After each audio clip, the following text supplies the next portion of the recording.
Hai smart people, apa kabar? Bagi teman-teman yang belum kenal dengan saya, perkenalkan saya Andang Priyati dari Yogyakarta. Dan bagi Anda yang sudah kenal saya, hai, apa kabar? Semoga semuanya sehat, walafiat di tengah-tengah lockdown, di tengah-tengah situasi pandemi COVID-19. Saya berdoa untuk Anda semuanya diberikan kesehatan, kekuatan, optimisme, bahwa keadaan akan segera membaik setelah ini, ya. Oke, di siang hari ini, di tengah-tengah mungkin kebanyakan orang berada di rumah, saya ingin mengajak teman-teman semuanya untuk merenungkan sesuatu, ya, memikirkan sesuatu dengan sebuah pertanyaan. Begini, pertanyaannya adalah, pernahkah Anda bertemu dengan seseorang yang sedang punya masalah besar? Usahanya mungkin sedang jatuh, sedang bangkrut, keuangannya mungkin sedang nggak bagus, bahkan mungkin utang ada di mana-mana, ya, keluarganya sedang bermasalah, hubungan tidak harmonis, terjadi ketidakharmonisan antara suami dan istri, anak-anak dan orang tua, ya, kemudian hubungan menjadi tidak nyaman lagi. Pernahkah Anda bertemu dengan orang itu dan menceritakan itu kepada Anda? Kira-kira apa yang bisa Anda berikan kepada seseorang yang sedang mengalami keadaan seperti itu? Mungkin Anda sendiri bingung mau menolong seperti apa. Atau bisa jadi jangan-jangan Anda sendiri yang mungkin sedang mengalami permasalahan seperti itu. Apalagi di tengah-tengah pandemi COVID-19 ini ada begitu banyak keluarga yang bermasalah, kehilangan pekerjaan, kehilangan penghasilan, bahkan banyak yang kehilangan harapan. Mereka kemudian terjatuh, semangatnya menurun, ya, putus asa, kemudian tidak yakin akan kehidupan masa depan. Akhir-akhir ini saya bertemu dengan beberapa orang sukses dan saya menanyakan rahasia, apa sih rahasia sukses mereka sehingga sekarang memiliki kehidupan yang luar biasa sekali, ya, hidup sangat sukses sekali. Nah, menariknya jawaban mereka itu rata-rata sebagian besar mengatakan bahwa justru di saat mereka mengalami kejatuhan, mengalami keterpurukan baik dalam usaha, pekerjaan, rumah tangga dan sebagainya, disitulah mereka menemukan sesuatu yang dijadikan bekal, dijadikan kekuatan untuk bangkit. Nah, jika sebagian besar lainnya orang lari saat bertemu dengan masalah, ya, dengan mabuk-mabukan, minum obat, ekstasi, narkoba, bahkan juga mungkin wanita dengan alasan yang klise, ya untuk melupakan masalah. Namun yang terjadi justru masalah itu akan menjadi semakin besar, keadaan semakin menjadi lebih parah lagi. Nah, itu yang terjadi. Nah, orang-orang yang sukses ini di saat mereka menghadapi satu masalah, mereka berusaha untuk tenang. Diam, tenang, merenungkan, mendekat kepada Tuhan, lebih banyak berdoa, beribadah, rajin sholat, rajin berpuasa, rajin baca Alkitab, merenungkan firman Tuhan, sehingga hatinya menjadi lebih tenang untuk melihat, mendengarkan sesuatu. Nah, dari situlah mereka menemukan keadaan di mana mereka bisa menerima kenyataan bahwa saat itu memang sedang jatuh, saat itu memang sedang bangkrut, ya, dia terima dan dia sadar betul tentang keadaan itu bahwa mereka sedang bangkrut. Nah, dari situlah dia bisa mengevaluasi, bisa jadi jatuh karena kesombongannya, ya, jatuh karena apa? Karena tidak safety, tidak menabung, tidak berinvestasi. Mungkin dia lupa berbagi di saat sukses, lupa bersedekah, lupa dengan persembahannya, lupa sodakonya, lupa melakukan hal-hal yang seharusnya dilakukan, sehingga mengalami kejatuhan.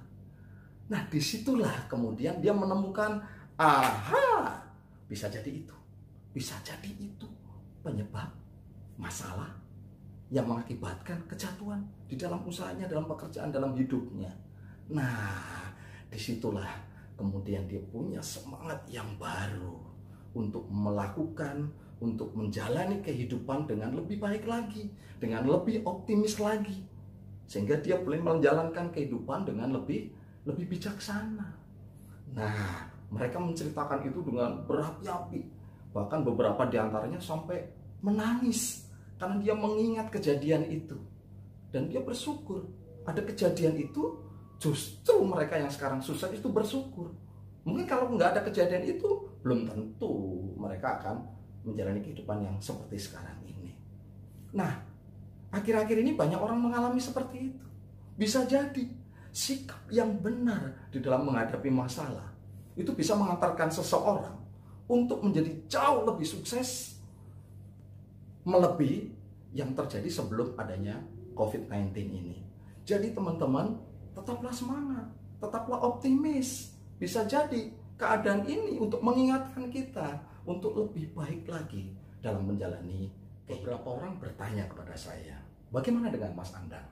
Apakah juga pernah mengalami permasalahan-permasalahan dalam hidupnya? Ya, tentu. Saya mengalami beberapa kali kegagalan, ya, kegagalan dalam usaha sebagai konsekuensi atas pilihan hidup saya. Karena dari kecil memang saya tidak pernah berbisnis, tidak pernah melihat orang tua saya berbisnis, karena orang tua saya guru sekolah dasar. Bapak ibu saya adalah guru sekolah dasar yang fokusnya adalah mendidik anak-anak supaya punya pendidikan, punya kepandaian, dan juga punya ijazah sebagai bekal untuk masa depannya. Kemudian kakek nenek saya itu juga seorang guru dan petani, dan nenek moyang saya itu seorang pelaut, ya, sama dengan Anda juga. Ya, jadi saya tidak ada istilahnya belajar bisnis dari garis keturunan hidup saya, garis keturunan keluarga saya. Itu adalah pilihan hidup saya. Nah, memilih itu pasti ada konsekuensinya. Tidak pernah berbisnis berarti ya harus siap-siap mengalami kegagalan. Namun disitulah terbentuk jiwa bisnis saya, jiwa wirausaha saya, entrepreneurship saya muncul di situ dari beberapa kali kegagalan. Saya bisa belajar dari peristiwa satu ke peristiwa yang lain. Nah, itu yang terjadi. Namun puncak yang saya merasa waktu itu mengalami keterpurukan adalah tahun 99. Ya, tahun 99 saya mengalami masa-masa yang bagi saya itu masa yang sulit, ya, yang sulit. Saya masih tinggal di kos-kosan, tidak bisa bayar kos-kosan sampai berbulan-bulan. Tapi untung sekali saya punya ibu kos yang baik hati, Ibu Rismina. Terima kasih ya Bu, ya. Walaupun saya berbulan-bulan tidak bayar, Ibu nggak usir saya. Terima kasih. Saya masih boleh tinggal di kos-kosan itu.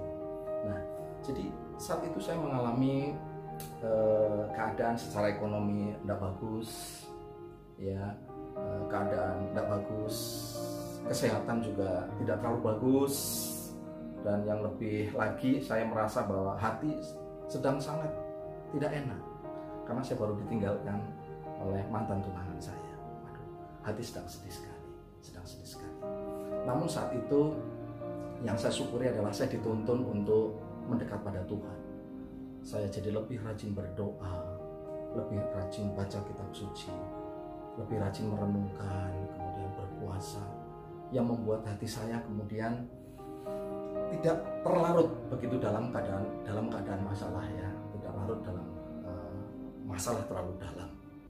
Disitulah saya bisa mencoba merenungkan tentang kejadian ini, apa yang menyebabkan terjadi dalam kehidupan saya.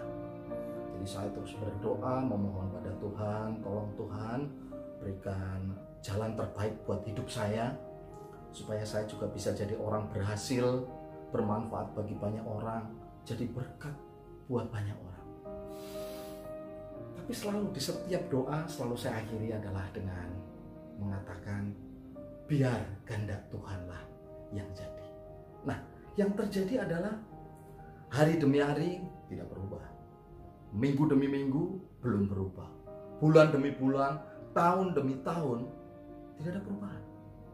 Secara ekonomi saya masih terbatas, ya, makan masih susah, bisa makan sehari 2 kali udah puji Tuhan.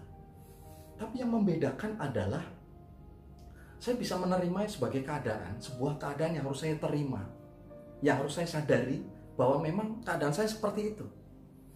Namun yang berubah adalah cara saya melihat masalah, cara saya mensikapi masalah. Saya berusaha menemukan kebahagiaan di tengah-tengah masalah yang ada. Ya, saya jadi lebih bersemangat, lebih happy ketemu dengan orang. Hai, pokoknya asik. Ya, sambil jualan roti, saya melayani customer saya dengan lebih bersemangat, ya, melayani dengan lebih happy. Saya suka bercerita, ngobrol, mendengarkan cerita mereka, sehingga saya mendapatkan kebahagiaan dari sisi yang lain, Walaupun saat pulang ke kos-kosan kembali, saya juga harus berdoa lagi, memohon, meminta perlindungan, pertolongan Tuhan. Dan yang luar biasa, dalam keadaan seperti itu, saya bisa menemukan suasana damai sejahtera dalam kehidupan saya. Uang tidak punya, tapi kebahagiaan bisa ditemukan. Nah, disitulah muncul rasa optimis dalam diri saya. Tuhan pasti akan tolong saya. Tuhan pasti akan tolong saya. Nah, di sisi lain, saya terdorong untuk menaikkan kapasitas saya. Saya harus menaikkan cara berpikir saya, level berpikir saya harus saya naikkan. Ya, saya suka sekali membaca buku-buku. Ini salah satu buku-buku favorit saya yang menjadi teman saya saat jualan roti, Berpikir dan Berjiwa Besar. Saya suka sekali. Ya, kemudian ada buku ini, Anda Pasti Bisa Bila Anda Pikir Bisa. Ini sahabat saya saat saya jualan roti. Ada How to Win Friends and Influence People. Ini Dale Carnegie. Kemudian ada buku yang menarik, The Purpose Driven Life. Wah, sangat menarik sekali. Nah, dengan seringnya saya membaca buku, tanpa terasa cara berpikir saya juga jadi lain. Ya, lebih maju lagi. Nah, waktu berjalan, akhirnya Tuhan pertemukan saya dengan seseorang yang membukakan jalan sukses kehidupan saya. Saya percaya bahwa seseorang itu dipilih Tuhan untuk menyampaikan rencana Tuhan buat saya. Dan akhirnya melalui sahabat saya, namanya Mas Rifai Jatmika dan Ibu Eka, ya, kami kemudian bersama-sama menjalankan satu usaha, sama-sama optimis menjalankannya, dan puji Tuhan kami diberkati luar biasa. Dan sekarang kami tinggal bertetangga dengan beliau, ya, cuma di pojok itu, dekat sekali dengan beliau, kami bertetangga dan mensyukuri apa yang sudah kami alami hari-hari ini. Jadi sahabat-sahabat semuanya, teman-teman smart people semuanya, di dalam kita menghadapi satu masalah, coba pandanglah Tuhan sebagai pusat solusi kita, ya. Dan saya mendorong teman-teman jangan putus asa, tetap bersemangat, tetap yakin, tetap percaya bahwa orang yang optimis pasti akan diberikan jalan kesuksesan. Nah, bagaimana proses kami bisa mencapai satu keberhasilan? Ya, ikuti terus video saya berikutnya. Guru jiwa, semangat